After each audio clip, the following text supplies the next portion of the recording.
सबसे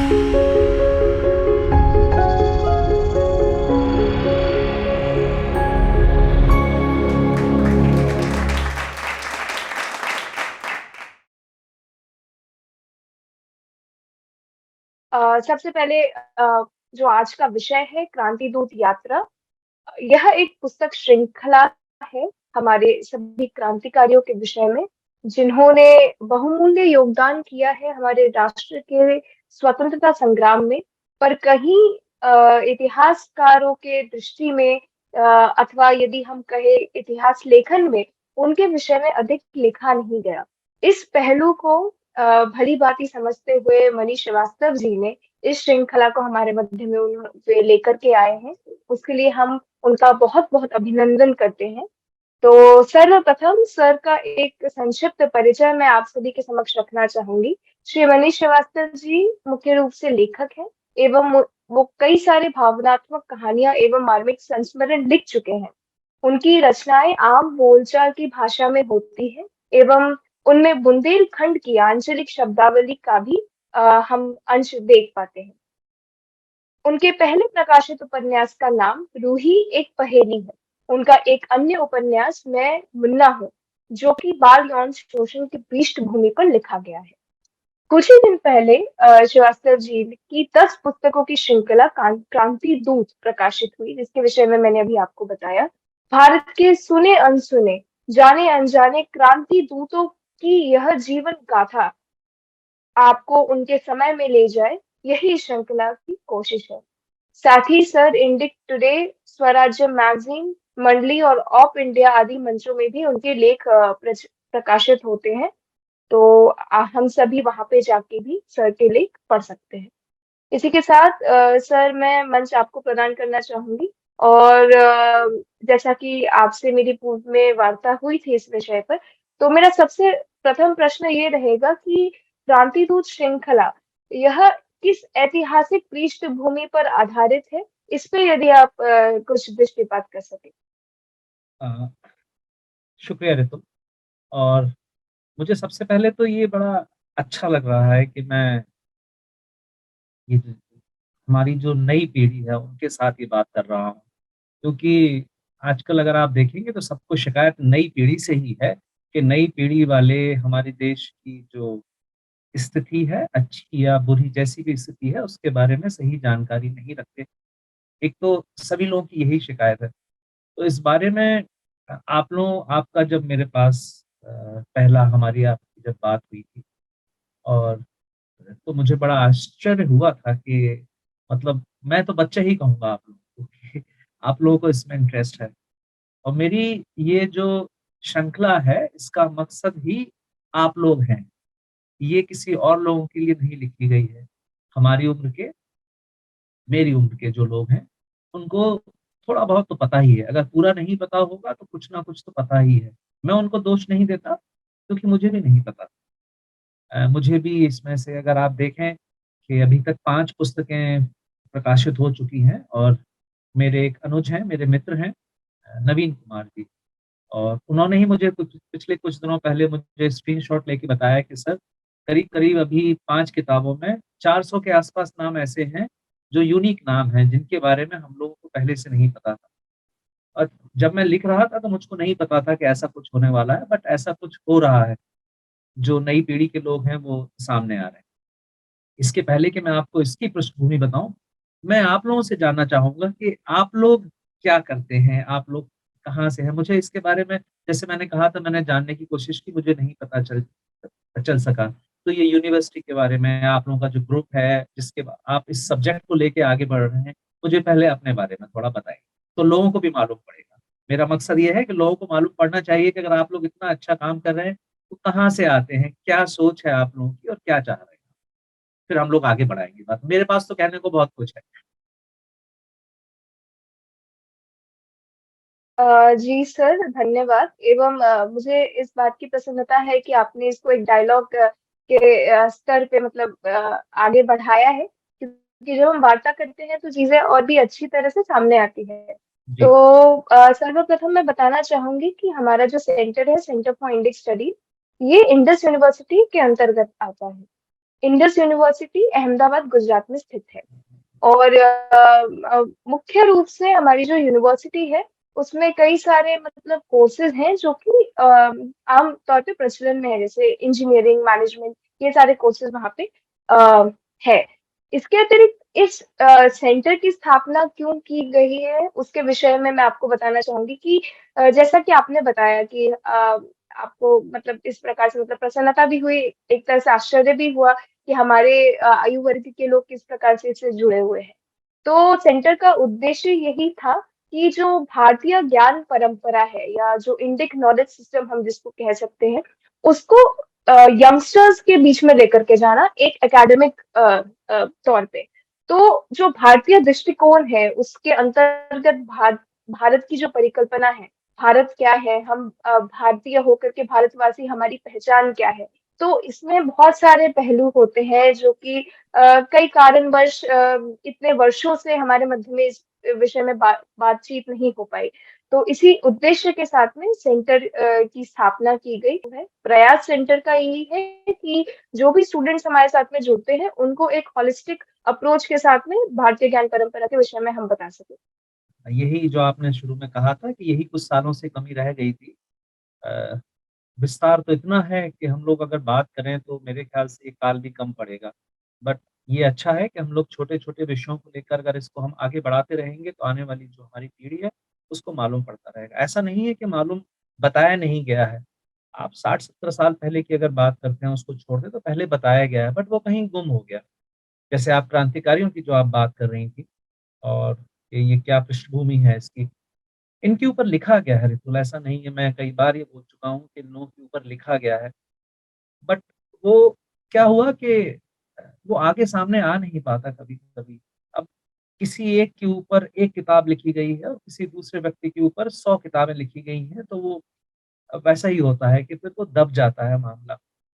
इसीलिए कुछ नाम जो हैं कि वो दबे रह गए, उनका काम बहुत है, जैसे कि बारिंदा हैं। अरबिंदो जी का तो काम है, बट हम लोग अरबिंदो जी को क्रांतिकारी के रूप में नहीं जानते बहुत ज़्यादा, जबकि उनका बहुत बड़ा रोल है, बहुत बड़ा रोल रहा है।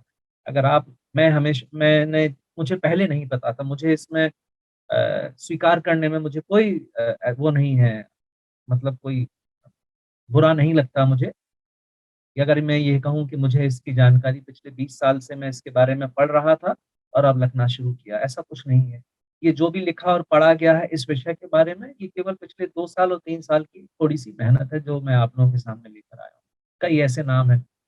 जहाँ तक रही ये बात कि किस पृष्ठभूमि में है, तो आप ये मान के चलिए करीब-करीब पिछले 100 साल का इतिहास होगा जिसके बारे में मैं बात कर रहा हूँ, उसके पीछे मैं नहीं गया। मैं जा सकता था 1757 से, बट वो फिर बहुत लंबा विषय हो जाता। फिर उसमें वो जो हम लोग मैं जिस ऑडियंस की बात कर रहा हूँ, वैसे ही इतिहास सुनकर दूर भागती है और फिर जहाँ इतिहास आता है, उसमें तारीखें आती हैं। मैं प्लासी के युद्ध की बात करता, फिर मैं पेशवाओं की बात करता, फिर मैं पहला युद्ध, दूसरा युद्ध, तीसरा युद्ध की बात करता, तो वो लोग वैसे ही मैं कॉलेज में और स्कूल में वो सुन-सुन कर, पढ़-पढ़ कर थोड़ा-सा पक चुके थे। तो मैंने वो विषय लिया कि आप इसको कह सकते हैं जो हमारा सशस्त्र क्रांति है जो, उसका इतिहास है, उसको मैं लेकर आया हूँ। आप समझ लीजिए करीब-करीब पिछले 100 साल का ही इतिहास रहा होगा। जितने भी आंदोलन हुए, अभी जो शुरुआत है, वो नए आंदोलनों की है। किताब ज्यों-ज्यों खत्म होने लगेगी, वो उसमें पुराने आंदोलन ये प्रयास मतलब जैसा कि सर आपने कहा कि पहले भी हो चुके हैं, परंतु किस पक्ष को सामने लाया जाए इसके पीछे एक बहुत बड़ी मतलब जैसे मतलब एक सोच, एक विचारधारा रही है। और चूंकि मैं भी इतिहास को लेके पढ़ती हूँ और खास करके फ्रीडम मूवमेंट के इतिहास में मेरी विशेष रुचि है, तो मैंने जब देखा तो मैंने पाया कि कई सारे क्रांतिकारियों पे पुस्तकें 1960 1950 के समय में लिखी गई हैं। पर अब बात ये आती है कि आज के जो विद्यार्थी हैं उन तक ये सारे जो पुस्तक है वो सुलभ रूप से उपलब्ध भी नहीं होते हैं। और कई बार तो जो हमारे क्रांतिकारी रहे हैं सभी के नाम तक हमने नहीं सुने होते हैं, तो ऐसी भी परिस्थिति है। बिल्कुल सही कह रही हैं। आप बिल्कुल सही कह रही हैं कि जैसा मैंने कहा लिखा गया है। इसमें एक एक थोड़ी-सी परेशानी और रही है कि भाषाओं की थोड़ी-सी तकलीफ रही है कि जैसे कि बंगाल के क्रांतिकारियों के बारे में लिखा गया, तो या तो अंग्रेज़ी में लिखा गया या बांग्ला में लिखा गया, तो वो उत्तर भारत तक पहुँच नहीं पाया। ऐसे ही दक्षिण भारत में लिखा गया, तो वो उत्तर भारत तक नहीं। उत्तर भारत में मूलतः हिंदी में लिखा गया। जैसे बिस्मिल साहब ने अपनी जीवनी लिखी, सचिन सान्याल साहब ने अपनी जीवनी लिखी, वो हिंदी में लिखी, बाद में उसका ट्रांसलेशन हुआ। और ट्रांसलेशन लोग बाग ये पढ़ उसमें कितनी गलतियां होती हैं, आदमी अपनी तरफ से किस लाइन को किस तरह से ट्रांसलेट करके आगे बढ़ाता है, वो थोड़ी इसीलिए लोग बाग कहते हैं कि अगर आपको जो भी पांडुलिपि पढ़नी हो तो मूल है, अगर आपको अगर आपके पास मूल उसकी प्रतिलिपि है वही पढ़ें, अब मूल जो लिखा गया है उसको पढ़ें, तभी आप जान पाएंगे। तो भाषा की एक बहुत समस्या रही है। होता ये अगर के कोई उसको उसी जो भाव का व्यक्ति है वो ट्रांसलेट करे, हुआ ये है कि ट्रांसलेट करने वाले वामपंथी कह सकते हैं आप। देखिए हमारे मुझे नाम लेने में हिचक नहीं होती, दो तरह से हम लोग दबे दक्षिणपंथी हैं या वामपंथी हैं। हमने मूलतः इसी तरह से बांटा हुआ है, हमारी राजनीति को या लिखने वालों को बांटा हुआ है कि एक जो प्रो है अगेंस्ट। तो अभी तक पिछले 50 सालों से जो लिखा गया था वो 4 लोगों के या 5 लोगों के नाम ही आते रहे, उसके अलावा नहीं लिखा गया। बाकी लोगों ने भी काम किया था, उनके बारे में लिखने वाले कौन थे? लिखने वाले तो वही थे जिनकी सत्ता थी, उनसे लिखवाया गया, जिस तरह से लिखवाया गया उन्होंने लिखा। वो आप उनकी मजबूरी समझ लीजिए या दाल रोटी का सवाल समझ लीजिए, कुछ भी समझ लीजिए, उन्होंने लिखा गया। पिछले कुछ सालों से लोग बाग लिखना शुरू कर रहे हैं। विक्रम संपत जी ने सावरकर साहब के ऊपर बहुत बड़ा काम, बहुत अच्छा सा काम किया है। और सान्याल साहब हैं, संजीव सान्याल साहब हैं, वो लिख रहे हैं। उन्होंने भी अभी उनकी किताब आ रही है, रिवॉल्यूशनरी करके किताब आ रही है, रिलीज होने वाली है या हो चुकी है शायद, वो आ रही है। उन्होंने भी शुरुआत की है। ये नाम आएंगे, बात मौके की होती है। हर किसी को अगर थोड़ा सा दिया जाता है, वक्त दिया जाता है, तो लिखने वाले हैं और वो लिखेंगे, अवश्य लिखेंगे और सामने आएंगे। देखिए अच्छी चीजें कभी दबी नहीं रह सकती, कभी नहीं दबी रह सकती हैं। 10 साल, 20 साल, 50 साल, 100 साल कितना दबाएंगे? आप कितना दबाएंगे? वो बीज अगर डला है तो एक ना एक तो वृक्ष उनके निकलेगा ही निकलेगा, वो आप तो उसको आप रोक नहीं सकते। जी।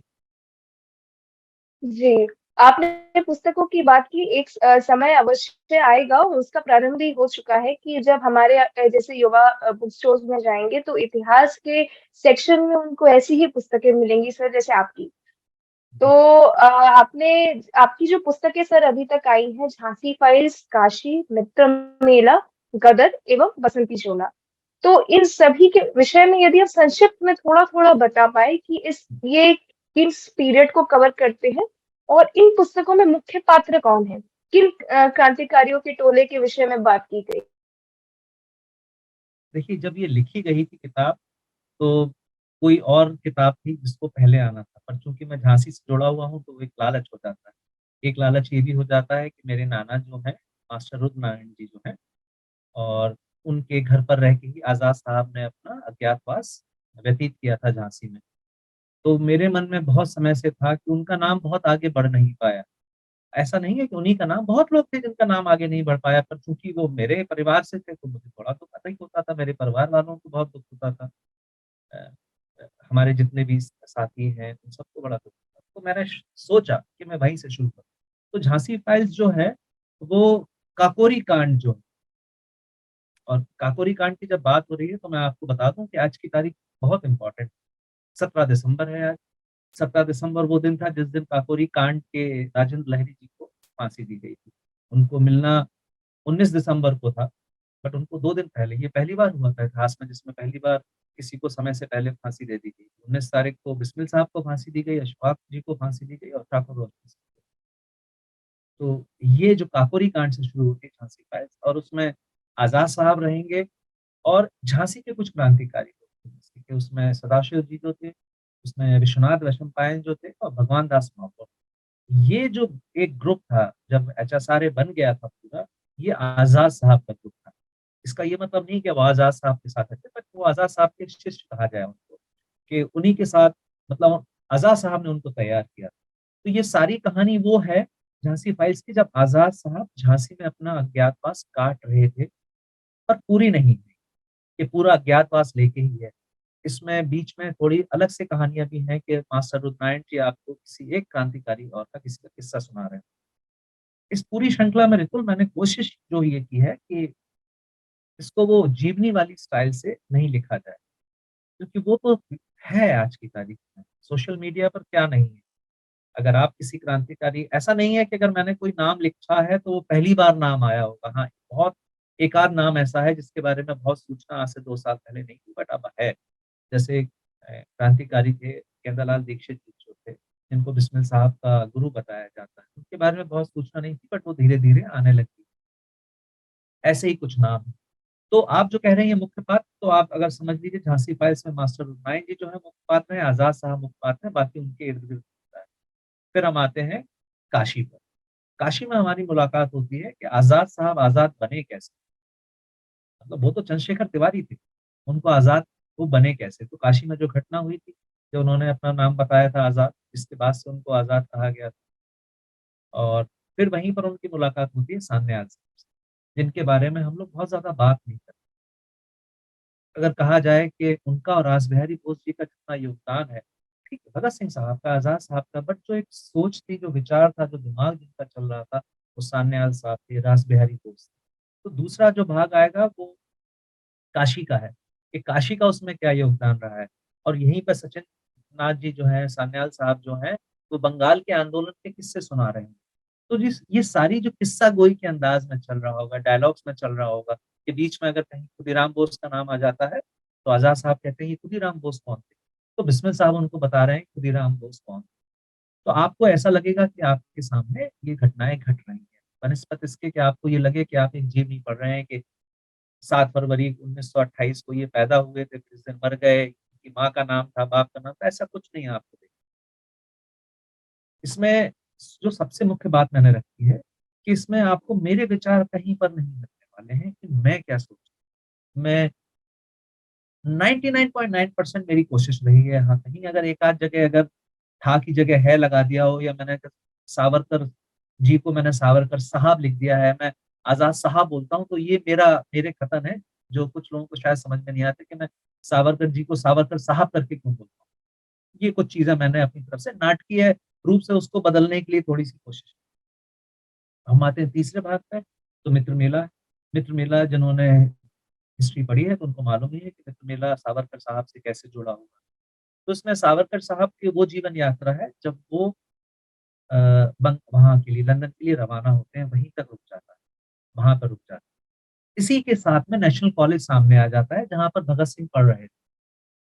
तो जब भगत सिंह वहाँ पर पढ़ रहे थे, वहीं पे उनके साथ सुखदेव पढ़ रहे थे, तो साथ-साथ में चलता रहता है कि यहाँ पे सावरकर साहब चल रहे हैं, और वहाँ पे सावरकर साहब बीच में आते कैसे हैं कि नेशनल कॉलेज में चर्चा होती है, और उनसे पूछा जाता है कि क्या आप लाला हरदयाल जी के बारे में जानते हैं? तो एक स्टूडेंट खड़ा होके उनके बारे में बता रहा, बाकी लोग सुन रहे हैं। तो फिर वही किस्सा कोई आ जाता है। चौथा भाग जो है वो बहुत-बहुत इम्पोर्टेंट है, जो मेरे दिल के बहुत करीब है, गदर। आज की जो स्थिति है पंजाब की, उसके बारे में हम लोग एक्चुअल में क्या है कि बड़ी आसानी से लोगों को गद्दार कहते हैं। हम लोग एक क्षण नहीं लगाते और कह देते हैं गद्दार। और मेरा मानना ये है कि बंगाल का अगर योगदान है, तो पंजाब का योगदान कम नहीं। गदर आंदोलन जो था, जो कि 1857 के बाद दूसरा एक जो रासबिहारी बोस जी ने और सचिन सान्याल जी ने और भाई करतार सिंह ने ये शुरू जो किया था, वो अगर सफल हो जाता, तो हम लोग करीब-करीब 20 साल पहले, 25 साल पहले आज़ाद। बट वहाँ पर एक गद्दार ज़रूर, जो पैसे के लिए बिक गया था, या अपने पद के लिए। तो तीसरी कहाँ, चौथा भाग उनके ऊपर है। 5वाँ भाग जो अगर आप आते हैं, तो नाम से सबको लगेगा कि बसंती चोला है, तो भगत सिंह जी के बारे में ही होगा। तो वो तीसरे चौथे में भाग में आप बसंती चोला, आप भगत सिंह साहब के बारे में पढ़ चुके हैं। यहाँ बसंती चोला में भगत सिंह के साथ दूसरे उनके भी साथी हैं, जो धीरे-धीरे जुड़ गए।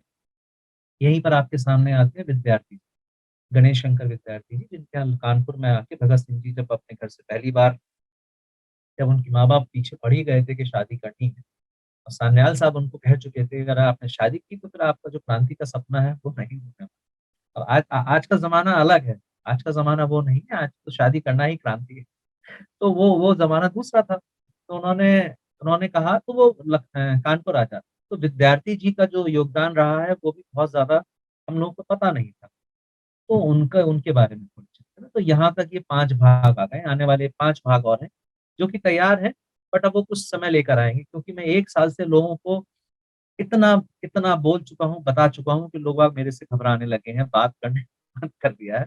और मैं भी चाहता हूँ कि थोड़ा-सा इसको अब शांत किया जाए, उसके बाद फिर हम लेके आएँगे। क्योंकि अगर हम बराबर वही खिलाते रहेंगे, तो आदमी बोर हो जाएगा, आगे पढ़ना नहीं चाहेगा। तो अभी 3, 4, 5 महीने थोड़ा शांति रख के फिर इसका अगला भाग आएगा जिसको हम लोग घर वापसी के नाम से है, फिर एक यारियां है। यारियां जो भाग आएगा वो मेरे दिल के सबसे ज्यादा करीब है, क्योंकि उसमें जितने भी क्रांतिकारी हैं वो सब उनका दोस्ती वाला रूप दिखेगा आपको। मैंने इस पूरे उसमें श्रृंखला में ये दिखाने की कोशिश की थी कि ये लोग आम इंसान थे, ये लोग कहीं ऐसे नहीं थे कि हीरो थे, आम इंसान थे।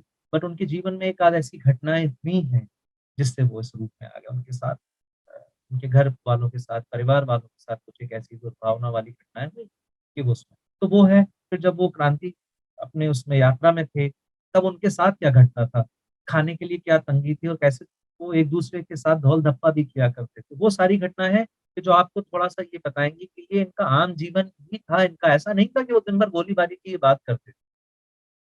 तो इस तरह से यात्रा चलती रहेगी। तो 5 भाग और हैं जो उम्मीद करता हूँ कि 2023 के अंत तक आ जाने चाहिए। तैयार हैं, कभी भी आ सकते हैं, बट मैं थोड़ा-सा जी,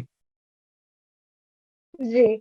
और सर बीच में बात की कि जो हमारे स्वतंत्रता सेनानी थे जैसे कि रास बिहारी बोस एवं सान्याल जी।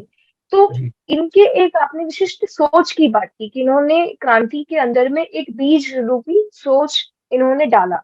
तो इसके ऊपर यदि आप थोड़ा विस्तार से कुछ बता पाएँ कि वो सोच कौन-सी थी और किस प्रकार से इस विचारधारा ने, इस सोच ने और क्रांतिकारियों को एक तरह से प्रेरित किया? अ, देखिए विद्रोह जो है वो बहुत पहले शुरू हो चुका था। अगर आप कुप्पा विद्रोह को लेते हैं, संथालों के विद्रोह को लेते हैं, अंग्रेज़ों के खिलाफ वो शुरू हो चुका था। ऐसा नहीं था कि सशस्त्र क्रांति जो भी शुरू हुई है वो इसी गुट ने आके शुरू की है या 1920 के आस-पास की घटना है, 1908 की, ये पहले चल रहा था। बट जब ये लोग आते हैं सान्याल साहब आते हैं, रासबिहारी बोस आते हैं, तो जो नौजवानों को लेकर जो उन्होंने बातचीत करना शुरू की, उनको ये समझ में आया कि इस बीच में कांग्रेस की जब स्थापना हो चुकी थी, तो अंग्रेज़ यही चाह रहे थे कि एक ऐसा ग्रुप बना दिया जाए जो केवल अहिंसा की बात करे, केवल अहिंसा की बात करे। हम गौतम बुद्ध की बात करें, हम महावीर की बात करें, हम अहिंसा की बात हमको कैसे भी करके हमको क्या कहना चाहिए, कुंद बना देना है। जैसे एक चाकू होता है, उसकी एक धार होती है, बट उसको आप पत्थर पे मारते रहें, कुंद हो जाता है। वैसे ही बुद्धि कर देना चाहते थे, जिससे कि वो हम पर शासन कर सकें। बाकी अहिंसा ऐसा कुछ भी नहीं। अहिंसा की तो हम कहीं बात नहीं होती। हमारी गीता में भी बात नहीं होती। वो कहते हैं कि जैसा आप करेंगे आपको भुगतना पड़ेगा, साधन कोई भी। फिर गांधी जी आते हैं। आज़ाद साहब को जब वेद पढ़ रही थी, तो वो तो महात्मा गांधी की जय कह रहे थे। फिर क्या हुआ अचानक? वो तो सभी उनसे बहुत प्रभावित थे। पर चौरी चौरा कांड होता है फिर उसके बाद और फिर वो अपना असहयोग आंदोलन एक और असफल आंदोलन। असहयोग आंदोलन भी उनके अगर आप देखा जाए अगर आप जब इतनी गंभीरता से पढ़ती हैं, तो आप देखिए गांधी जी ने जितने भी आंदोलन चलाए वो शुरुआत की उनकी शुरुआत के बारे में बात होती है, उसका अंत कैसे हुआ इसके बारे में बात नहीं होती, कोई कोई भी सफल नहीं हुआ, बीच में ही छोड़ दिए गए, इसके बारे में कोई बात नहीं करता। तो जब चौरी चौरा कांड हुआ उसके बाद जो असहयोग आंदोलन वापस लिया गया, उसके बाद ये जो गुट था, गुट कहते हैं जैसे कि भगत सिंह साहब जो थे 15-15, 16-16 साल की उम्र के 17 साल की उम्र के बच्चे थे ये लोग। उस समय इन सबका दिल उचाट हो गया। उन्होंने कहा नहीं ये रास्ता नहीं है और वहीं पर उसी समय पर बिस्मिल साहब आते हैं, सान्याल साहब आते हैं और फिर ये लोग का ग्रुप बनता है, एचआरए की स्थापना होती है, हिंदुस्तान रिपब्लिक आर्मी के नाम से स्थापना होती है और फिर ये धीरे-धीरे बीज बढ़ता है कि नहीं, अहिंसा की जिनको बात करनी है वो करते रहें, बिना हिंसा के यानी कि बिना हथियार उठाए ये लोग जाने वाले उनको ये पता था कि ये 20-50 लोग देश को आज़ाद नहीं करा पाएँगे। बट वो जैसे राम सेतु की गिलहरी थी, उन्होंने कहा था हम कुछ ना कुछ योगदान तो देके जाएँगे। आज जैसे लहिरी साहब का आज मैं दोबारा से आज मुझे तारीखें याद होने लगी हैं थोड़ा-थोड़ा-सा। तो जब मुझे याद आया कि लहिरी साहब का तो मैं उनका स्टेटमेंट पढ़ रहा था। उन्होंने कहा था कि मरना ज़रूरी है, जान देना ज़रूरी है, उसके बिना नहीं होने वाला। लोगों को विश्वास होने लगेगा कि हमने देश के लिए कुछ किया तो लोग अब आगे आएँगे। वो वो आगे आने वाले साथियों के लिए, पीढ़ियों के लिए एक नया रास्ता खोल रहे थे, वो तैयार कर रहे थे। वो अपना काम करके चले गए थे, उनको मालूम था पूरा नहीं हुआ है। इसमें करतार सिंह साहब का जो जिनको भगत सिंह जिनकी फ़ोटो भगत सिंह अपनी यहाँ रखा करते थे, दिल के करीब, उनका एक बड़ा अच्छा स्टेटमेंट था कि वो ये कहते थे कि अगर मैं अगले जन्म में क्रांतिकारी बन के पैदा नहीं हूँ, तो मैं एक ऐसी माँ बन के पैदा हूँ जिस कोख से क्रांतिकारी पैदा हूँ। वो कहते थे कि 1 बार, 2 बार गेंदालाल दीक्षित कहते थे कि मुझे मरने का डर नहीं है। मैं चाहता हूँ कि जल्दी मरूँ, दोबारा पैदा हूँ, फिर मर जाऊँ देश के लिए फिर।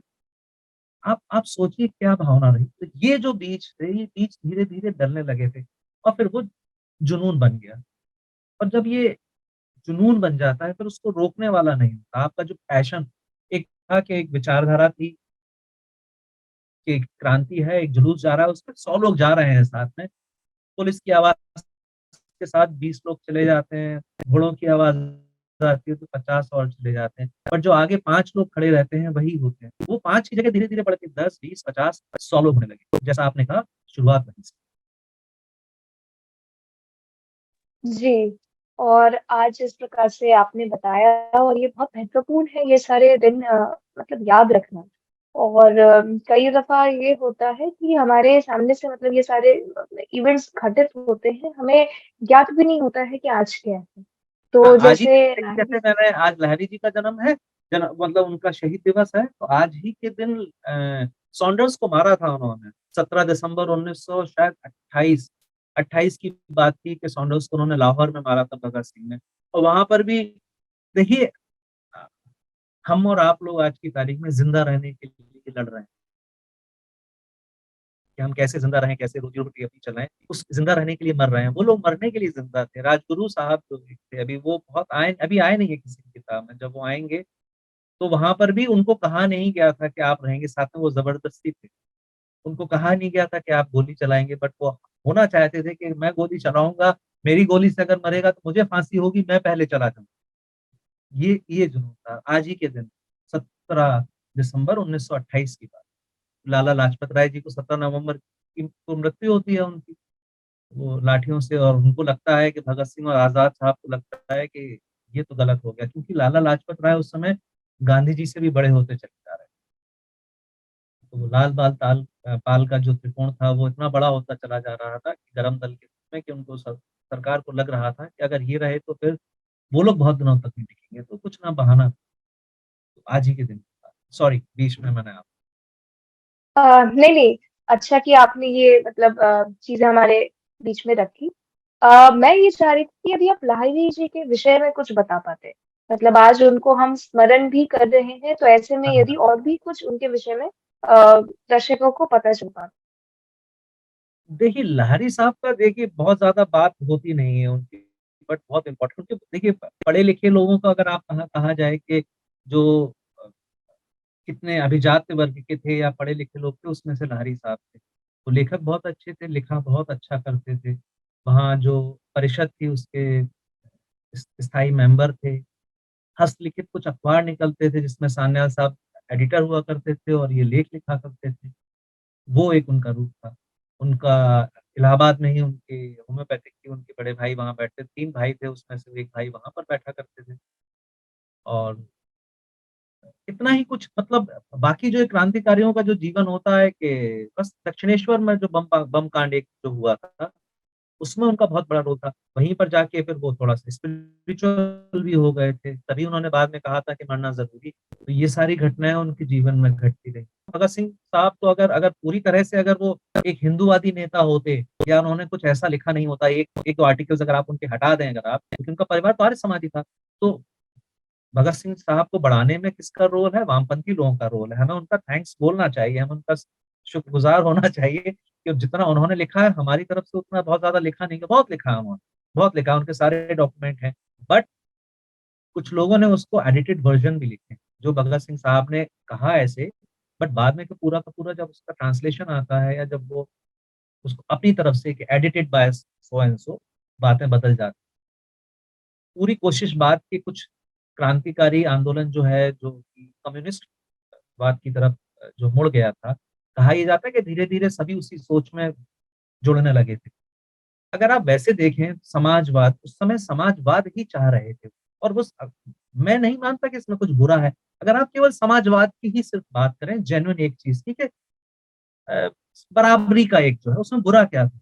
बट बाद में जो उसकी विचारधारा बदलती चली गई है कि अब वो बिल्कुल अलग ही दिशा में जा रहा है, बात वहाँ पे दिक्कत है। तो उस समय कई लोग थे, भगत सिंह साहब की सोच थी, मनमोहन गुप्ता जी जो थे, यशपाल तो खैर पूरी तरह से, कई लोग थे जो सोच से जुड़ने लगे और काफ़ी लोग थे, अभी बीच में नाम याद आएगा तो मैं फिर आपको बताने वाला। जोगेश जोगेश जी हुआ करते थे, जिन्होंने इन सर्च ऑफ फ्रीडम करके एक बहुत अच्छी किताब लिखी है और मनमोहन नाथ गुप्त जी ने बहुत किताबें लिखी हैं इसके ऊपर। तो मेरी जो भी किताबें हैं, तो अगर आप कहें कि मैंने कहा, अगर हम लोग ये माने कि लिखा नहीं गया तो क्या मन गढ़ंत है, नहीं लिखा गया है। बट मैंने कोशिश की है कि मैं केवल क्रांतिकारियों की लिखी हुई किताबों से संदर्भ, और मैंने कहीं से, बहुत रेयर होगा अगर मैंने कोई दूसरी किताब पढ़ी भी है, उसके बाद भी मैंने चेक करने के लिए डेट्स को या वो घटनाओं को देखने के लिए कि वाक़ई में यही घटनाएँ हुई हैं।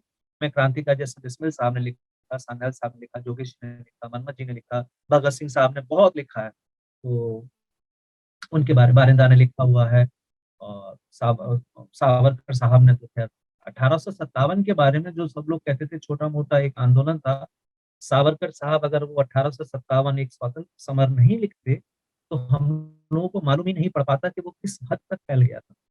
तो सॉरी, वो ऐसे ही जाते रहेंगे, देखिए बातें ऐसी ही जाती रहेंगी। जी, जी, जी, बिल्कुल, बिल्कुल। आपने बात की वामपंथियों की, मेरे ध्यान में भी एक चीज़ आ रही थी। मैं कुछ समय पूर्व चटगाँव के जो पूरा प्रकरण रहा, उसके विषय जी, में पढ़ रही थी। तो ये सभी क्रांतिकारी जब उस समय पकड़े गए और बहुतों को जेल में मतलब रखा गया, तो उस समय भी कई सारे क्रांतिकारी, जैसे कल्पना दत्ता, ये सभी इन्फ्लुएंस हुए थे वामपंथी विचारधारा से। पर यहाँ पे हमारे समझ में एक दिक्कत ये आ जाती है कि हम आज के समय से उसकी तुलना करने लगते हैं और फिर क्रांतिकारियों को एग्ज़ैक्टली। वामपंथी या ऐसे एक मतलब बॉक्सेस में रखने का मैं प्रयास करने आपकी लगते मैं हैं। मैं आपकी बात से, वही मैंने कहा, मैं पूरी तरह से सहमत हूँ। आज से 50 साल पहले जो विचारधारा थी वो अलग थी, आज की विचारधारा अलग है। वैसे तो आप अगर ये कहें कि हमारे जो इस समय माननीय प्रधानमंत्री हैं, वो भी तो वही बात करते हैं ना, सबको बराबर होना चाहिए। तो वो भी तो सिर्फ़ वही बात कर रहे हैं। बट अगर बात वहीं तक रहे तो ये रहे, बट उसमें ये कहाँ से आ जाता है कि जो देश की उन्नति के लिए जो पूँजीवादी लोग हैं, अगर देश की उन्नति के लिए कार्य तो वही करते हैं, अगर देखा जाए तो पैसा तो वही लगाते हैं, रो नौकरियाँ तो वही देते हैं, तो ये कहाँ से कि उनको आप बंद कर दीजिए, उनको आप नुकसान पहुँचाइए और नीचे लोगों को बढ़ा दीजिए, ऐसे नहीं होता। ये समाज ऐसे चलते नहीं है, जिन्होंने चलाने की कोशिश की उन देशों का क्या हुआ? आपको पता ही है वेनेज़ुएला का क्या हुआ? रशिया का क्या? तो वो अलग ही बात है। हम आपने सही कहा कि हम आज से तुलना करते हैं, आज जैसा पहले कुछ भी नहीं। जी, और उस समय एक क्रांतिकारियों के बीच में एक चलन ये था कि जो भी सारे रेवोल्यूशन, चाहे वो आयरिश रेवोल्यूशन हो या रशियन रेवोल्यूशन, वो सभी से प्रेरणा लेते थे, क्योंकि उनका मुख्य उद्देश्य था भारत को स्वतंत्र करना। बिल्कुल तो सही। कोई भी पथ हो, पद्धति हो, जिससे उनको उनके उद्देश्य के लिए लाभ मिलता था, तो वो इस बात को लेकर के संकोच नहीं करते थे कि ये बाहर से है, विदेशी विचारधारा है और इसको हम नहीं लेंगे। तो ये जो ओपन नहीं, माइंडेडनेस है, तो इतिहास को पढ़ते समय भी मुझे लगता है इस चीज़ को अप्लाई करने की याद ज़रूरत रखना चाहिए। मैं हमेशा से ये मानता हूँ कि इतिहास आप पढ़ रहे हैं, तो आपको दोनों लोगों के बारे में पढ़ना चाहिए। इसीलिए जब आप अगर पढ़ें तो आप एक पक्ष लेकर नहीं पढ़ें। आपके ऊपर किसी दक्षिणपंथी ने अगर गांधी जी का, तो आप में पढ़िए और गांधी जी ने जो लिखा है वो भी पढ़िए। आदरणीय गांधी जी ने तो जो लिखा है, अपने बारे में भी जो लिखा है, उसके लिए बहुत बड़ा कलेजा चाहिए जो उन्होंने अपनी आत्मकथा में लिखा है। हर कोई इतना, आत्मकथा में आदमी थोड़ा-सा बचने की कोशिश करता है कि मैं थोड़ा-सा बच जाऊँ, उन्होंने नहीं लिखा। उन्होंने अपने ब्रह्मचर्य के बारे में साफ-साफ लिखा है कि ये लोगों का अंदाज़ा था कि मैं पूरी तरह से ब्रह्मचर्य का पालन करता हूँ। माधव देसाई जी को लिखे हुए पत्र में उन्होंने कहा, बट ऐसा है नहीं कि मैं नहीं करता। उन्होंने कहा मैं नहीं करता। ये कौन लिखता है? तो आपको शाबाशी तो देनी पड़ेगी, थोड़ी बहुत तो देनी पड़ेगी कि वो ईमानदारी से काम करके चले गए। तो जिस प्रकार से सर आप बात कर रहे थे कि बहुत सारी ऐसे लिखे हुए मतलब सोर्सेज़ उपलब्ध हैं और उनमें से ही आपने अपने पुस्तकों के लिए आपने उसको सोर्स के रूप में उनका करीब प्रयोग किया। 200 करीब 200 किताबें मान लीजिए आप, विभिन्न भाषाओं की। जी, मैंने बांग्ला में भी ली हैं कुछ किताबें, जिनको मैंने पीडीएफ किताबें थी, क्योंकि मैं तो यहाँ दूर बैठा हुआ हूँ, यहाँ पे उतनी सुविधा नहीं है। आर्काइव्स में जा नहीं सकता, अभी दिल्ली गया था तो कुछ कागज़ वगैरह, जब मुझे लगता है कि ये सोर्स अगर मिल जाए तो देख सकता हूँ। बाकी पीडीएफ फाइल को वर्ड फाइल में कन्वर्ट किया, वर्ड फाइल को लेके फिर ट्रांसलेट किया उसको, तो उतनी थोड़ी-सी तो मेहनत करनी पड़ी। किताबें हैं जी। उपलब्ध, बिल्कुल ऐसा नहीं है किताबें नहीं हैं। लिखा गया है, बट यही है कि वो रह गया है, कोनों में दब के रह गया। और जिस तरह से लिखा गया है, इतनी मोटी किताब है, आप देख के आप देखिए, आप अगर क्रांति दूत किताब अगर आप देखेंगे, तो ये अगर ये आप पहली वाली किताब देखेंगे, ये वाली, ये करीब 110 पन्ने की है किताब। और जब आप ये सामने आती है तो किसी को, एक तो ये है कि हम मैं छात्रों के ऊपर पूरी तरह से मेरा ये सोच थी कि मैं छात्रों तक पहुँच सकूँ। वो जहाँ उन्होंने इतनी मोटी किताब देखी तो वो एक वो खरीद लेंगे, वो एक कोने में रख जाएगी। अब पहली ये भी देखिए पतली-सी किताब, एक काशी थी, ये भी पतली-सी किताब। मित्र मिला, थोड़ी-सी मैंने मोटी कर दी थी क्योंकि मुझे लोगों का इंटरेस्ट समझ में आने लगा था। इसके बाद जो गदर और जो बसंती चोला है, वो 170 पेज तक पहुँच गई, यानी 100 से तो वो थोड़ा-सा लोगों को खींचते-खींचते मैं लेके आया हूँ। बट अगर मैं पूरी श्रृंखला जो करीब-करीब आप समझ लीजिए 2000 पेजों की है, अगर वो मैं उसको इतने बड़े कोष में लेके आता, तो वो बहुत मुश्किल था। आप आजकल पढ़ने के पास समय किसके पास है? किसके पास समय है? ज़्यादातर लोग बाग तो सोशल मीडिया पर रहते हैं या सुनना पसंद करते हैं या देखना पसंद करते हैं। तो पढ़ना एक वो ही एक बहुत बड़ा चैलेंज था मेरे लिए कि लोग बाग पढ़ेंगे कि नहीं पढ़ेंगे। बट आप लोगों की बहुत मदद मिली है। आप जैसे जो प्लेटफ़ॉर्म्स हैं उन्होंने मुझे बहुत-बहुत सहायता की है। आप हैं, संगम टॉक्स वाले हैं, हमारा खुद का जो एक इंडिका ग्रुप है, उन्होंने हमारी बहुत मदद की है। बहुत प्लेटफ़ॉर्म्स पे मेरे को बोलने का मौका मिला है, अपनी किताबों के बारे में बात करने की। क्योंकि आप चाहे कितना अच्छा लिख लीजिए, जब तक कि लोगों तक पहुँचेगा नहीं। मेरी सोच ये थी कि मैंने अपना काम कर दिया, अब लोग आप तक पहुँच जाएगा। वो पहुँचेगा शायद उसको 20 साल लग जाएँगे। बट आप लोगों की मदद से हुआ ये है कि ये काम थोड़ा-सा जल्दी पहुँचने लगा। और ये मैं पहली बार आज मैं किसी यूनिवर्सिटी के साथ इस तरह से आपके साथ मैं इस तरह से बात कर रहा हूँ। और मैं चाह रहा था और देखिए आप अगर आप चाहते हैं, दिल से चाहते हैं तो वो अपने आप जुड़ जाते हैं। मैं आपको जानता नहीं था, आप कहीं और से आपको मेरे बारे में मालूम पड़ा और आप मेरे तक पहुँचे। तो अगर ये छात्रों तक पहुँचता है, नवयुवकों तक पहुँचता है, नवयुवतियों जैसे आप हैं, मैं अभी कुलदीप कपूर जी हैं, प्रोफ़ेसर कुलदीप कपूर हैं जिन्होंने के दिल्ली में हैं, जिन्होंने वहाँ संस्कृत अकेडमी की स्थापना की थी, दिल्ली यूनिवर्सिटी के वाइस चांसलर रह चुके हैं, प्रधानमंत्री के सलाहकार बोर्ड में भी रह चुके हैं। तो मेरी जो चौथी और 5वीं किताब थी, उसका विमोचन करने का सौभाग्य मुझे उनके द्वारा ही मिला था। मैं दिल्ली में था, मैंने उनसे निवेदन किया और उन्होंने मुझे समय दिया बहुत शौक से। उन्होंने एक इतनी अच्छी बात की जो मैंने सोचा ही नहीं था। तो वहाँ वो जहाँ पर मेरे मित्र मंडली जो आई थी मिलने के लिए या जो उस विमोचन में मौजूद थे, वो सब आप ही की उम्र के रहे होंगे, थोड़े से बड़े रहे होंगे, 2, 4, 5 साल। उन्होंने कहा कि मनीष देखो एक इतनी अच्छी बात करी, तुमने जिनके बारे में लिखा है वो कोई भी 20-22 साल से ज़्यादा की उम्र के जिए नहीं, वो सब चले गए, बहुत हुआ तो 30 साल तक चले गए और आज वही लोग उसी उम्र के लोग सामने बैठे हुए हैं, पहली बात ये। दूसरी बात जो उनकी भाषा थी, हिंदी में ज़्यादातर लोकल लोग उसमें बात करते थे, ज़्यादातर तुम हिंदी लोगों की ही बात कर रहे हो, उनकी भाषा वही थी, उत्तर भारत की भाषा थी। और तुमने हिंदी में उसको लिखा है, तो ये एक बहुत बड़ा या तो समझ लो संयोग है तुमने सोच के मैंने कहा नहीं मैंने सोच के नहीं लिखा था बट ये जो आपके सामने हो रहा है, ये एक संयोग ही। जी। हम ये देखने को हमें मिलता है सर कि जैसे महात्मा गांधी जी हुए, जवाहरलाल नेहरू, बी आर अम्बेडकर, इन और तमाम अन्य नेता जो कांग्रेस के साथ में जुड़े हुए थे, इनके जो मतलब मुद्रित जो कार्य हैं उनको अ, संजो के रखा गया, कलेक्टेड वर्क्स के रूप में उसको उन सभी चीजों को प्रकाशित किया गया और हम पाते हैं कि आज प्रत्येक स्कूल या कॉलेज में पाठ्यक्रम में कहीं न कहीं हम उनके उल्लेख हमें मिलते हैं। और यदि आप किसी भी कॉलेज के पुस्तकालय में चले जाएँ, तो नेहरू जी की जो डिस्कवरी ऑफ इंडिया है, वो आपको मिलेगी। मेरे कॉलेज में भी। पर जब बात आती है क्रांतिकारियों की, बिस्मिल जी हो गए, भगत सिंह जी हो गए, लाहिरी जी हो गए, सान्याल जी हैं, फिर बंगाल के बहुत सारे क्रांतिकारी बारिंदा है, सूरजोधा है, इन सब के विषय में बात करते हैं, तो इनके कहीं भी उल्लेख भी नहीं है कि इन्होंने कुछ लिखा है। तो ऐसे में एक जो धारणा बनती है कि क्रांतिकारियों ने शायद कुछ अधिक लिखा नहीं है। और अभी मैं आपसे बात कर रही हूँ, तो ऐसे में आप इन्हीं सोर्सेज़ को बार-बार कोट कर रहे हैं। तो ऐसे में इस विषय में आप बताएँ कि कितना बड़ा भंडार है इस साहित्य का बहुत बड़ा और भंडार है। जो इनकी मूल लिखी हुई चीज़ें हैं, जो किताबें हैं, यदि आप कुछ नाम ऐसे मुख्य बता पाए जो किताबें हमें पढ़नी चाहिए, और क्रांतिकारियों द्वारा लिखी ऐसी कोई जीवनी या कोई आत्मकथा, तो इस पे आप थोड़ा-सा बताएँ। और यदि भविष्य में संभव हुआ तो ऐसी लिस्ट यदि बनाई जाए, जिसमें हम सभी क्रांतिकारियों के लिखे हुए कार्यों को हम उसमें हाँ, आप मौका निकालिएगा और इसमें से अभी तक जो 5 पब्लिश किताबें हुई हैं, उसमें से कोई एक खरीद लीजिए, राइट? एक, कोई भी एक ले।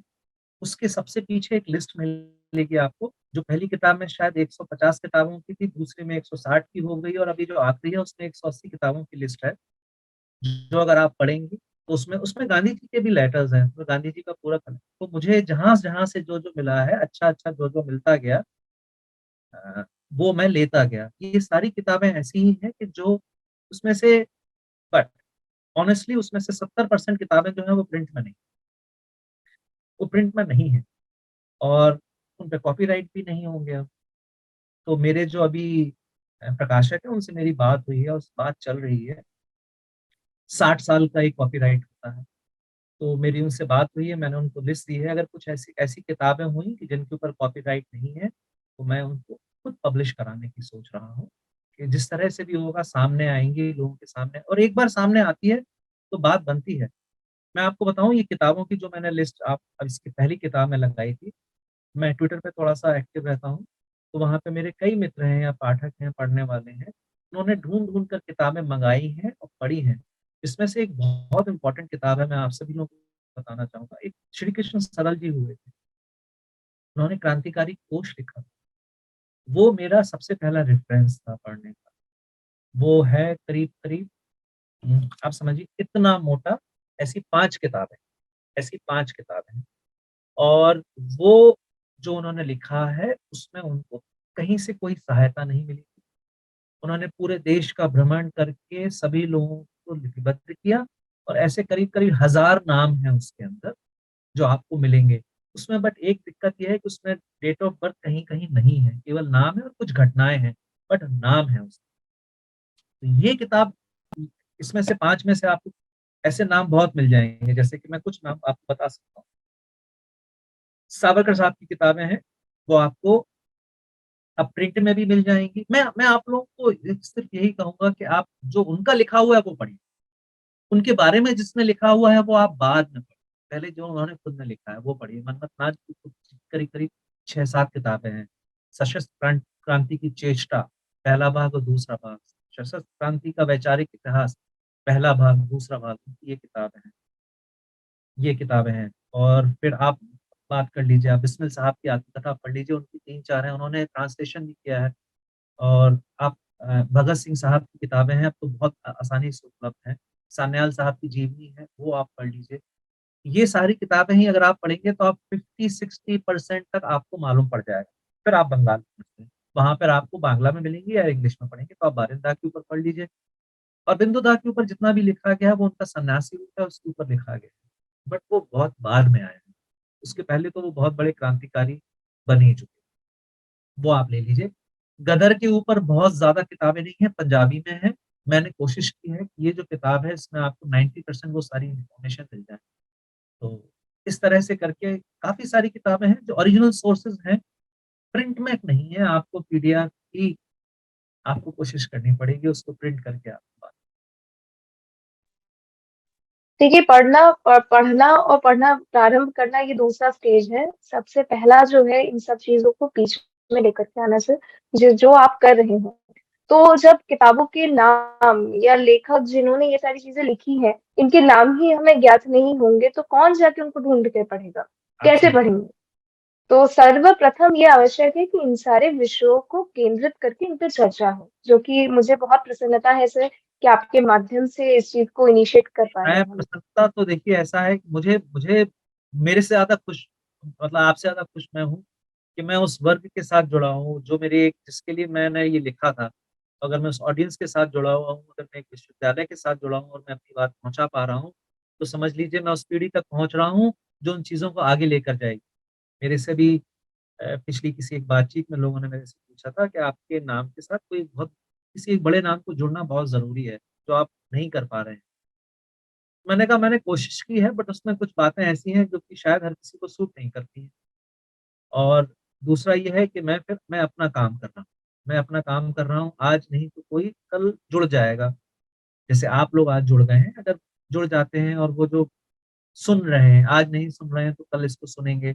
आपके कॉलेज के कुछ छात्र अगर इसको सुन के 1000 में से 10 लोग भी पढ़ना शुरू कर देते हैं, फिर वो लिखना भी शुरू कर देते हैं, तो हमारा काम तो बनता है ना, वो लाइन तो आगे बढ़ती चली। आपने बात की सशस्त्र क्रांति चेष्टा, ये पुस्तक मैंने भी पढ़ी है सर। ऑफ कोर्स पीडीएफ के रूप में ही मुझे ये मिली थी। तो इसमें भी काफी उल्लेख है सशस्त्र क्रांति के विचारधारा के ऊपर में। परंतु कई बार जब हम इतिहास पढ़ते हैं करिकुलम के अंतर्गत, जो मतलब जो हमें दिया गया, तो हम देखते हैं कि सशस्त्र आंदोलन को विशिष्ट चश्मे के अंतर्गत देखा गया है। एक दृष्टिकोण के तहत उसको देखा जाता है और क्रांतिकारियों को नैतिकता के आधार पर उनकी आलोचना की जाती है। और तथाकथित इतिहासकार जो है, कई पुस्तकों में उनकी भर्त्सना तक करते हैं कि वो जो कर रहे थे वो एक गलत मार्ग पे पड़ चुके थे।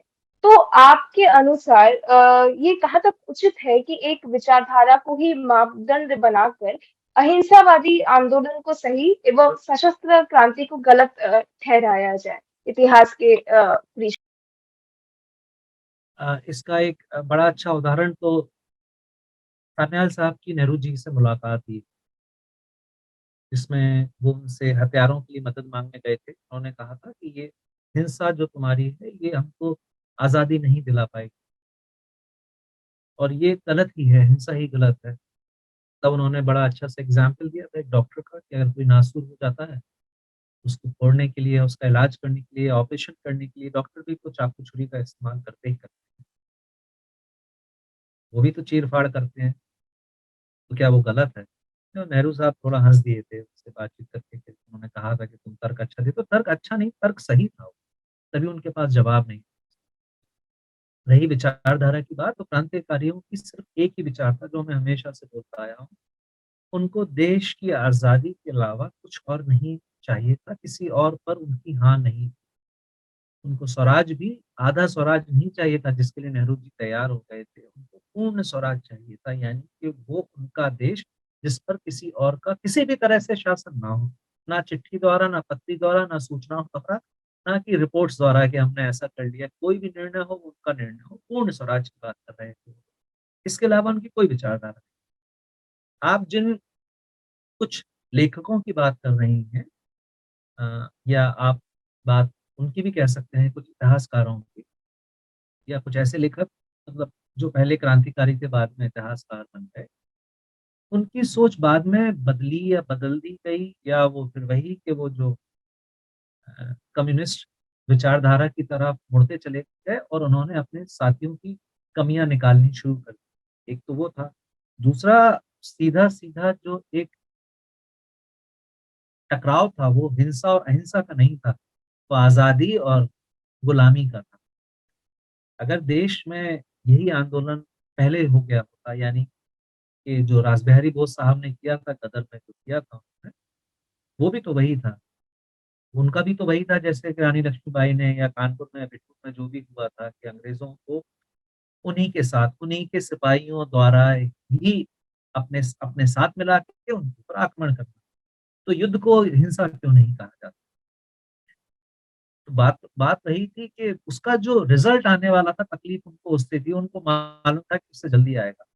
डर तो इतना गए थे कि वहाँ बंगाल में ये स्थिति हो गई थी कि जब चेम्सफोर्ड को और उनको पीछे ही पड़ गए थे जब बंगाल के क्रांतिकारी, तो वहाँ पे कलकत्ता में आस-पास के जिलों में, मुज़फ्फरपुर में, वहाँ पे लोग बाग ट्रांसफ़र लेने को तैयार नहीं होते थे। भाग जाते थे, आने को तैयार नहीं थे वहाँ पे, क्योंकि उनको था गए जाएँगे और मर जाएँगे। नहीं मरेंगे तो बम तो पड़ेगा ही पड़ेगा, और जो मारने वाले हैं उनके ऊपर आप कोई भी हथकंडे अपना लीजिए, मार डालिए। वो कहते थे, वो निकलते थे तो ये सोचकर ही निकलते थे कि हम मरने जा रहे हैं। आप ऐसे लोगों से कैसे लड़ेंगे? मतलब आप आत्मघाती दस्ता जिसको हम लोग आज बोलने लगे हैं, वही विचारधारा थी। उनको देश आज़ाद चाहिए था, उनके सामने उसके मीन्स फेल हो चुके थे। और आप अगर उनकी बात करते हैं कि जो उसको गलत ठहराते हैं, तो गलत इसलिए ठहराते हैं क्योंकि उनके एजेंडे में सेट नहीं बैठता था। एजेंडा अहिंसा का नहीं था, एजेंडा था अंग्रेजों का साथ देना। हम भूल कर जाते हैं, हम अहिंसा को मानते हैं कि अहिंसा कोई विचारधारा थी, कैसी विचारधारा थी? कई बार ऐसे कई किस्से ऐसे आए हैं कि जिसमें गांधी जी ने भी उसको बताया है कि ठीक है, नेहरू जी ने भी उचित बताया है कि ठीक है, जब उनके एजेंडे में अगर ऐसा नहीं होता तो फिर जो वर्ल्ड वॉर 2 हुआ उसमें गांधी जी क्यों बोलते कि युद्ध में आप भाग लेने जाइए? वो क्या था? वहाँ पे क्या हो रहा था? वहाँ पे भी तो युद्ध क्या था वो? तो ये अगर आपके एजेंडे में सेट नहीं हो रहा था तो वो गलत था, सेट हो रहा था तो सही। सिर्फ इतना ही फर्क। वो हम बहुत छोटे-छोटे हिस्से में इतिहास जब पढ़ते हैं तो हमारी सोच अलग होती है। जब आप उसका एक परिप्रेक्ष्य देखते हैं, कि ये घटना हुई, इस घटना के पीछे क्या हो रहा था, ये हुआ क्यों? तब हमको बहुत सारी चीज़ें मालूम।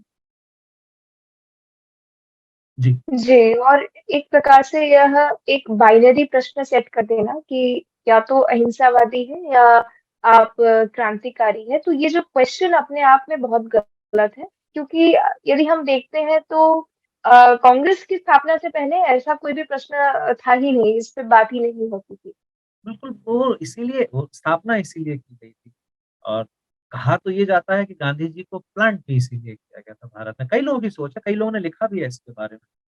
एक हंसराज रहबर करके हैं, उन्होंने किताब अब लोग उनको कुछ भी माने, उन्होंने 2 किताब लिखी हैं, गांधी मेरे बेनकाब और नेहरू बेनकाब। उसमें उन्होंने जो कुछ लिखा है, आप काटिए उसको, आप कुछ भी कहते रहिए कि वो प्रोपेगेंडा है या वो हिंदू महासभा के थे, कुछ भी कहते, बट उन्होंने लिखा है और आप उसको काटिए, नहीं काट पाते। कुछ चीज़ें ऐसी होती हैं कि आप उसको नहीं काट पाते। तो मैं ऐसा नहीं है कि मैं हिंसा में विश्वास रखता हूँ, नहीं, ऐसा कुछ नहीं है। मैं बहुत अ, उस बात को मानता हूँ कि आपको बातचीत से निकालना चाहिए। बट उस समय बात एजेंडे की हो रही थी, वो किसके प्रति था? अगर यही हिंसा वो लोग अंग्रेज़ क्या कर रहे थे? हम तो पूड़ी मलाई खिला रहे थे, तो वो क्या कर रहे थे? उन्होंने क्यों नहीं अहिंसा पालन किया? हम ही क्यों असहयोग आंदोलन करते थे? हम ही क्यों करते रहे? वो तो मुझे मेरे डाउट्स हैं, ये मेरा बट मैंने ये सारी भावनाएँ अपनी किताब में नहीं लिखी। मैं आपको बहुत ईमानदारी से बता रहा हूँ, उसमें आपको मेरी सोच कहीं नहीं मिलेगी कि मैं अपनी तरफ से किसी के मुँह से मेरे पास बड़ी लेखक के पास बहुत लिबर्टी होती है कि आप किसी भी पात्र के मुँह से अपनी भावनाएँ कहलवा दें। मैंने मैं बोल रहा हूँ 99% में बच जी, जी। और सर ये सारी बातें, ये प्रश्न उठने इसलिए आवश्यक है क्योंकि आज भी हम देखते हैं कि इतिहास को पढ़ते समय, खास करके स्वतंत्रता संग्राम के इतिहास को जब हम देखते हैं, तो कई दफा बार-बार नैतिकता के आधार पे या एक प्रकार से क्रांतिकारियों को कटघरे पे एक तरह से खड़ा किया जाता है। चाहे वो क्लासरूम में हो या किसी पब्लिक डिस्कोर्स में, कि उनकी भावना अच्छी थी पर वो जिस रास्ते में चले गए वो रास्ता गलत है। तो ये जनरल एक इस प्रकार का पिक्चर बनाना ये अपने आप में बहुत गलत है। और जैसा कि आपने जो बात कही कि एक विचार बहुत स्पष्ट रूप से लोगों को समझ में आ चुका था उस समय में कि और कोई दूसरा विकल्प हमारे पास में नहीं है। तो जी। जैसे जो विकल्प रानी था लक्ष्मीबाई। जो विकल्प था वो उनको पीछे ले जा रहा था। वो विकल्प हम हमारे देश को स्वतंत्र कराने के लिए विकल्प प्रस्तुत नहीं किया गया था, वो अंग्रेज़ों का साथ देने के लिए विकल्प प्रस्तुत और ये समझ में आ गया था नेताओं को क्योंकि हर कोई तो वैसा नहीं था जो कम प हमारे क्रांतिकारी आंदोलन में कुछ लोग ऐसे भी थे जो बहुत पढ़े-लिखे नहीं थे। वो आ गए थे, बहुत छोटी पृष्ठभूमि जैसे आज़ाद साहब हैं, आज़ाद साहब ने वो कहते हैं ना, आज़ाद साहब का लिखा हुआ कहीं नहीं मिलता, कहीं नहीं लिखा। उन्होंने कुछ लिखा ही नहीं, बोले मुझे नहीं लिखना है, मेरे को कुछ लिखना-विखना नहीं है, मुझे पत्रकार-वत्रकार नहीं बनना है, मेरे को देश आज़ाद और कुछ भगत सिंह साहब जैसे थे, कुछ मनमोहन नाथ जी जैसे थे। सान्याल साहब थे, बिस्मिल साहब थे जिन्होंने लिखा, तो बात वही है। जी, और ये जो एक विचारधारा थी कि किसी प्रकार से जो पुलिस एवं आर्मी में जो भारतीय भर्ती है, उनके अंदर में एक राष्ट्र प्रेम की भावना जगा के उनको अपनी तरफ करके, मतलब एक प्रकार से जिस बंदूक से वो हम पे एक तरह से शासन कर रहे थे, उसी की नली दूसरी तरफ घुमा तरफ दी उनकी जाए अंग्रेजों की तरफ। और ये कुछ हुआ साधनों भी की अंत में। हाँ, ये हुआ भी था। क्या हुआ था बिल्कुल हम लोग जो थोड़ा-सा हारे हैं या कमज़ोर पड़ गए हैं, वो साधनों की वजह से कम पड़ गए हैं। हमारे पास हथियार नहीं थे, हम पर पैसा नहीं था। किसी भी आंदोलन को, इस तरह के आंदोलन को सुचारू रूप से चलने के लिए इन्हीं 2 चीज़ों की आवश्यकता होती है कि आपके पास पैसा होना चाहिए और आपके पास हथियार या दूसरे साधन होना चाहिए। इसीलिए सबने मिल-जुल कर ये फैसला किया था कि जो रानी साहिबा ने जो काम किया था या जो मेरठ में कानपुर में जिस तरह से हुआ था, जो पूरा प्लान था कि उन्हीं के सिपाहियों को, तो हमारे पास आदमी भी होंगे, हमारे पास हथियार भी होंगे, जैसा आपने सही कहा कि उन्हीं की तरफ मोड़ दिया। और साथ में जो ब्रिटिश साम्राज्य के जो दो सबसे बड़े स्तंभ पुलिस और आर्मी, वो जब वही गिर जाएंगे तो उनके पास में कोई साधन बचेगा ही नहीं कि वो अपने बाहरी मतलब बाहर से आकर किसी देश पे वो एक प्रकार से लोग अपना आए शासन। वहां से, हजारों की संख्या में केवल थे जो करोड़ों के लोगों के ऊपर राज कर रहे थे। बाकी सहायता देने वाले तो हमारे ही राय बहादुर साहब और वो लोग थे। राय बहादुर हुए, या जिनको बड़े बड़े पगड़ियां दी दी जाती थी, या उनको बड़े बड़े ओहदे दिए जाते, वही लोग थे जो सहायता कर रहे थे। अगर उनकी सहायता नहीं होती, सिपाहियों की सहायता नहीं होती, पुलिस की सहायता नहीं होती, तो ये बढ़ने वाला नहीं। अंग्रेज हम पर बहुत समय तक शासन नहीं कर सकते, बट हुआ। इतिहास तो गवाह है कि वैसा हुआ, हमारे लोगों ने ही साथ दिया। जी। जी, जी। और हम देखते हैं कि अंत तक मतलब एक एक परस्पर संबंध हमें दिखता है हर जनरेशन के क्रांतिकारियों में, चाहे वो 1857 के जो रहे हैं, साथ में अगर हम देखते हैं कि कुछ समय बाद में वसुदेव बलवंत फड़के, उनकी भी यही विचारधारा रही। बिल्कुल। चापेकर बंधु वो भी इसी पथ पे अग्रसर थे। फिर सावरकर आते हैं, उन्होंने जो पुस्तक लिखी 57 के ऊपर में, तो उसमें भी यही बीज रूपी मंत्र था। और फिर हम देखते हैं कि हमारे जो क्रांतिकारी रहे रास बिहारी बोस और अंत तक नेताजी। तो ये जो पूरा आईएनए का प्रकरण रहा, ये कुछ नया नहीं था। एक तरह से यही विचारधारा समय के साथ में अपना रूप परिवर्तित करते हुए इतिहास के परिप्रेक्ष्य में प्रस्तुत हो रही थी, और अंत में वही हुआ। तो जो सशस्त्र क्रांति का जो महत्व रहा है स्वतंत्रता संग्राम के इतिहास पर, तो इसको आप किस प्रकार से देखते हैं? और यदि हम कहें एक एक मतलब कहा जाए कहीं एक पुस्तक की कहीं न कहीं सशस्त्र क्रांति का योगदान रहा है, जिसके बगैर शायद मतलब स्वतंत्रता संघ। इसको अगर हम देखते हैं तो हमको कई चीज़ों को देखना पड़ेगा कि ऐसा केवल यही नहीं था कि देश की आज़ादी ही कारण था। अगर ये विद्रोह जो हो रहा था, अंग्रेज़ों के प्रति विद्रोह हो रहा था, ये केवल आज़ादी के लिए ही हो रहा था। उस समय गाँव वगैरह में तो उनको इतना ज़्यादा अ, ज्ञान भी नहीं था कि आज़ादी क्या होती है। वो तो शुरू से ही गुलाम थे, पहले बाद में अंग्रेज़ों के, उसके पहले तो ज़मींदारों के गुलाम थे। बट हुआ क्या कि जब अंग्रेज़ों का शासन हुआ, ज़मींदारों लोगों को थोड़ी छूट और मिली, क्योंकि वो उन्होंने साठ-गांठ कर ली और उन्होंने दबाव बढ़ाना शुरू कर दिया, अत्याचार बढ़ने शुरू हुए। जैसे 1826 और 27 में उमाजी नायक का एक पहला जिसको बोला जाता है विद्रोह होता है, फिर राम सिंह कुका का विद्रोह होता है। तो ये सारे विद्रोह होने शुरू हो गए थे, शुरुआत वहीं से होती है, बाद में बस फड़के साहब आते हैं। सावरकर साहब जो पहले सबसे पहले लिखते हैं, तिलक साहब जिनके बारे में लिखते हैं, चापेकर बंधुओं के बारे में लिखते हैं, रानाडे बंधुओं के बारे में लिखा जाता है। मतलब वो लोग उन्होंने काम किया, उन्होंने आवाज़ उठानी शुरू की, जो कि अभी उसके पहले हो ये रहा था ऋतु, कि सब अलग-अलग कॉर्नर पर बैठ के काम हो रहा था। सेंट्रलाइज़ नहीं था कोई काम। बंगाल वाले करते थे, दक्षिण भारत वाले करते थे, उत्तर भारत, पश्चिम भारत वाले करते थे, उत्तर भारत वाले कर रहे थे, अलग-अलग तरीकों से कर रहे थे। रासबिहारी बोस साहब के आने से, सचिन सान्याल साहब के आने से, तिलक साहब के आ जाने से, तिलक एक तो होता ये है कि आपस में सब लोग बातचीत शुरू होती है, एक डोर में बनते हैं सब, एक नेता स्वीकार करते हैं, जैसे लाला लाजपत राय जी को तिलक साहब की इज़्ज़त बहुत थी, पूरब से लेके पश्चिम से, उत्तर से लेके दक्षिण तक, बड़ी उनकी इज़्ज़त। तो जब उनको एक नेता मिलता है, तो उसके नीचे और कर सभी लोग रहे थे, छोटे-छोटे नेता थे, बट वो इस इतने बड़े नहीं हो पाए थे कि वो इस आंदोलन को एक बृहद रूप दे सकें, पूरे नेशनल लेवल पर उसको ले जा सकें। तो एक नेशनल लेवल का नेता तो चाहिए था। तिलक साहब आते हैं, फिर आते हैं आपके ला उसके पहले लाला हरदयाल जी जो थे, जिन्होंने बहुत बड़ा काम किया था। अब लाजपत राय जी थे, फिर रासबिहारी बोस साहब थे और बाद में हमारे सुभाष चंद्र बोस जी आते, जिनका जिनको केवल इसीलिए नहीं कि वो बहुत बड़े क्रांतिकारी थे, उन्होंने जैसे सावरकर साहब थे, उनकी जो एक खुद की पर्सनैलिटी थी, जो उन्होंने अपने जीवन में किया था, आज उसी से प्रभावित होके लोग उनके दीवाने हो गए थे। सावरकर साहब के बारे में तो कहा ही ये जाता है कि उनसे जो एक बार मिल लेता था, वो क्रांतिकारी ही बनता था, वो चाहे किसी भी विचारधारा का।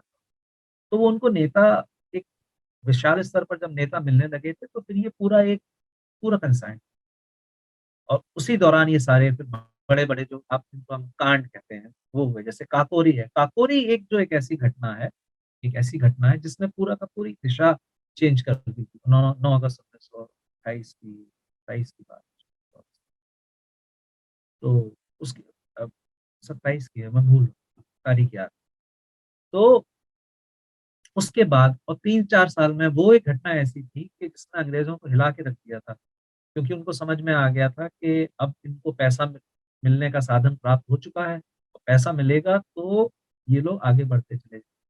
और 3 साल के अंदर ही आप देख लीजिए 28 में होता है काफ़ी 28 में होता है और 31 24 में होता है। तो वो उसके बाद 6 साल के अंदर अंग्रेज़ों ने सब खत्म भगत सिंह साहब चले जाते हैं, बिस्मिल साहब चले जाते हैं और आपके ब आज़ाद साहब चले जाते हैं, अशफाक चले जो मेन स्तंभ थे उनके वो सब चले जाते हैं। और फिर नई विचारधारा बढ़नी शुरू हो जाती है। बस उस समय केवल रह गए थे हमारे बोस साहब तो चले गए थे जापान, वो वहाँ से उसका चला रहे थे, तो बोस साहब अलग थे। बट जो कि नवयुवक वाली जो एक संस्था थी, वो नहीं बची, इसलिए थोड़ा-सा समय लगा। तो सशस्त्र क्रांति केवल हम लोग जोड़ के देखते हैं कि ये जो 1920 के बाद है या 22 के बाद से लेके 30 तक जो चलता रहा जब तक आज़ाद साहब रहे, उसके बाद भी मास्टर जी जो सूर्य सेन थे जिन्होंने चटगाँव कांड किया था, कविता जी के साथ। तो वो थे उन्होंने भी बट वो बहुत छोटे-छोटे होने लगे थे, अलग-अलग हो रहे थे, इसका कोई बहुत बड़ा इम्पैक्ट नहीं पड़ता था। ये होता रहा है बट लोग कहते हैं कि इसका इतना इम्पैक्ट नहीं था कि उसकी वजह से आज़ादी मिली, मैं नहीं मानता इस बात को, मैं बिल्कुल नहीं बातचीत से मिली बट आप सीधे बातचीत करने जाते हो तो आपको पूछता कौन? जब तक डर के बिना भय कहाँ होती है, प्रीत कहाँ होती है आपको? तो जब तक वो छड़ी नहीं थी उनको मालूम था कि अगर हमने यहाँ पर नहीं माना तो पीछे जो अभी दब गया है वो फिर आप कब तक जैसे बात है कि दबा के रखेंगे? तो फिर वो उठने वाला था। 31 के बाद फिर उठता था, चल ही रहा था। नेताजी तो तैयारी कर ही लिए थे, पूरी की पूरी जाना था ही है। वो तो कहते हैं कि बातचीत से मिली, वो तो छोड़ के जा ही रहे थे, उनके पास बचा था क्या? ना पैसे थे, ना लोग थे, हार चुके थे, नष्ट हो चुके थे पूरा वर्ल्ड वार में। उनको जाना था, वो कहते हैं कि उनको बातचीत से मिली, अहिंसा से मिली और 5 साल रुकते वो अपने आप ही चले जाते, 2 साल बाद चले जो इम्पैक्ट उनके ऊपर हुआ, जो किसी तरह जाके ठाएँ से जो एक इम्पैक्ट दिया है, वो पूरा का पूरा यही आंदोलन का था, जो क्रांतिकारी का जो हमारा जिसको वो लोग हिंसात्मक आंदोलन कहते हैं। सशस्त्र क्रांति जो थी, उसने बहुत बड़ा मेरे उसमें जी। तो मेरे से कोई पूछे गांधी जी है ये, मैं हमेशा ये मैं गरम दल वाला हूँ, मैं मानता हूँ, ये इसको आप खारिज नहीं कर सकते। 80% 20% आप उनको दे दीजिए, 50-50 तो नहीं। जी, मुझे लगता है अब समय आ गया है कि ये सारे जो शब्द हैं, नाम हैं, इनको भी हमें हटाना चाहिए।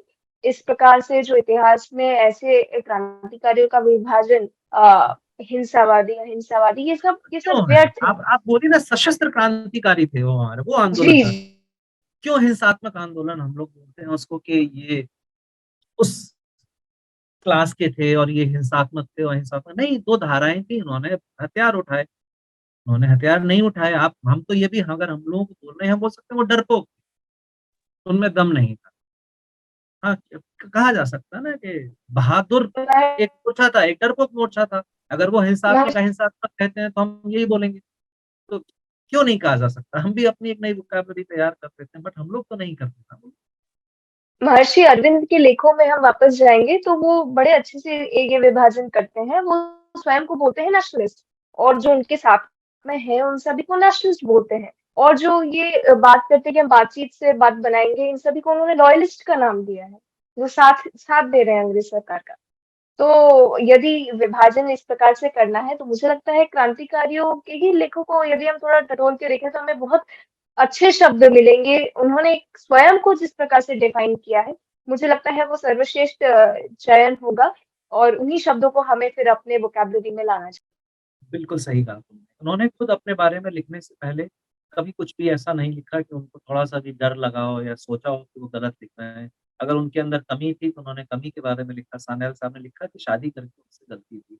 अगर उनको इस आंदोलन में आना था तो उनको शादी नहीं करनी थी। इसीलिए उन्होंने भगत सिंह से कहा था जब तक और नेशनल कॉलेज में मिलते हैं और भगत सिंह साहब जब उनसे मिलते हैं कि मैं क्या करूँ? तो उन्होंने कहा शादी नहीं करनी। इसीलिए भगत सिंह वहाँ से घर छोड़ के चले आते हैं काम। तो उनको सबको अपनी-अपनी कमियाँ पता थी। और भगत सिंह साहब भी इसलिए छोड़ के आते हैं कि जब उनका जन्म हुआ था, तो उनको उनके दादाजी ने ऐसे ही समर्पित किया था कि मैं तुम्हारा को देश के नाम समर्पित करता हूँ। तो जब वो चिट्ठी लिख कर भी आते हैं तो उसमें वही लिख कर आते हैं कि आपने मुझे देश के नाम समर्पित किया इसलिए मैं देश के लिए ही समर्पित होते जा रहा हूँ। उनका बिल्कुल क्लियर थॉट था, वो यहाँ-वहाँ नहीं था, वो किसी के लिए काम नहीं कर रहे थे। वो देश को सामने रखकर उनके दिमाग में यही था कि हम गुलाम हैं, हमें आज़ाद होना है। That single thought very precisely Arjun चिड़िया की आँख, यहाँ-वहाँ कुछ नहीं। तो हम बातचीत कर लेंगे, टू नेशन थ्योरी होगी, फिर कौन प्रधानमंत्री बने, इतना सोचना ही नहीं था। उनको पहली प्रायोरिटी स्टेप उनका ये था पहले आज़ाद होंगे फिर देखेंगे। जी, और इतिहास में बहुत सारा स्पेस केवल एक पक्ष को दिया गया है और दूसरे पक्ष को हमने सुना ही नहीं है। तो मुझे लगता है अब यह समय है कि हम उनको सुनें, उनकी अभी जो विचारधारा थी, आज वो आप जो सब करते सुनेंगे, थे। मेरे से ज़्यादा जी, लोग कर आपको एप्रिशिएट करने वाले हैं, मैं आपको सच बता रहा हूँ। मुझे मेरे लिए एक बहुत-बहुत सुखद आज का दिन है कि मैं एक आपकी उम्र की लड़की से इस तरह की बात कर रहा हूँ और सुन रहा हूँ, उसके विचार सुन रहा हूँ, जो कि यहीं तक नहीं रह जाएँगे, जो आगे फैलेंगे और मुझे बहुत-बहुत उम्मीद है आपसे कि आगे चलकर आप भी कुछ ऐसा ही काम करने वाले हैं। क्रांति स हथियार मत उठा लीजिएगा, आप लिखिए पेन को हथियार बनाकर आप लिखिएगा और मुझे उम्मीद है कि आप बहुत अच्छा आगे चलें। बहुत उम्मीद है, मुझे जी। बहुत अच्छा बहुत-बहुत धन्यवाद सर, क्योंकि हमारी जो विरासत है, जो परंपरा है, वो वहीं से चलते हुए आ रही है। तो मैं बंगाल से बिलॉन्ग करती हूँ और बचपन से मैंने घर में जो कहानियाँ सुनी हैं, वो स्वतंत्रता सेनानियों की ही सुनी है। तो कहीं बहुत न कुछ काम कहीं जो मैं अपनी लीनिएज वहीं से मानती हूँ, तो बहुत कहीं न काम कहीं उसका असर दिखता है। बहुत काम हुआ है, खुदीराम बोस, कन्हई दत्ता, ये लोग मतलब प्रफुल्ल चाकी, ये लोग क्या थे? कहाँ से आए? मुझे समझ में नहीं आता ये इतनी सी उम्र में अभी हम लोग कहते हैं कि हम लोग डेवलप्ड राइट? हम लोग नए थे, मतलब हमारी सोच बड़ी हो गई है, पहले वाले रूढ़िवादी सोच के थे। क्या रूढ़िवादी सोच के थे? आज आप किसी 20 साल के बच्चे से बात करके देखिए, उनका दिमाग का लेवल और वो जो 15-16 साल के थे, उनका दिमाग का लेवल। आपको समझ में आ जाएगा अंतर कि वो समय क्या था और आज का समय क्या है। और आप तो फिर जहाँ से हैं तो फिर कुछ कहना ही नहीं। मैं इस बात पर एक चीज़ जोड़ना चाहूँगा, मैं बहुत समय से कोशिश कर रहा हूँ कि मैं इनका मेरे पब्लिशर ने भी और उस समय जब प्रोफ़ेसर साहब मिले थे उन्होंने भी कहा था कि इस किताब का अगर दूसरी भाषाओं में भी अनुवाद हो सके, जिस तरह से ये लिखी गई है, जिस वर्ग को सामने रख के लिखी गई है, अगर आपके यहाँ से कोई अगर इंटरेस्टेड है इसको अनुवाद करने के लिए, तो इसका कोई कॉपीराइट नहीं है। मेरी तरफ से इसमें कुछ नहीं लिया जाएगा।